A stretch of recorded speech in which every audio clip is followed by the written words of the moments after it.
Hi everybody. So this evening it's Yom Hashoah, the day that Israel decided they wanted to commemorate the Holocaust. They actually chose the day in which the Jews um, began the Warsaw Ghetto uprising, I believe. And actually, one of my relatives was involved in being one of the leaders of the Warsaw Ghetto uprising.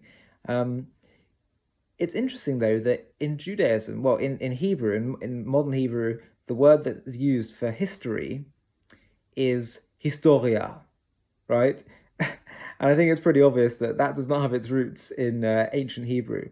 There really isn't a word for history in ancient Hebrew and biblical Hebrew. And why is that? What word is used? What word do we, the Jewish people, use when we talk about history? History can be read as his story. In other words, that's just someone's story. It's objective facts. It's X, Y, and Z. This is what happened.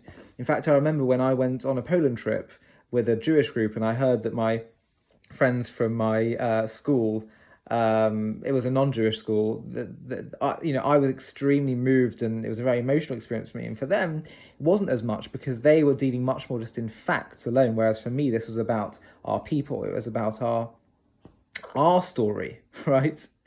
And the word used in Hebrew is that we use for history is Yizko, which really means memory. See, memories, if I have memories, that's part of me.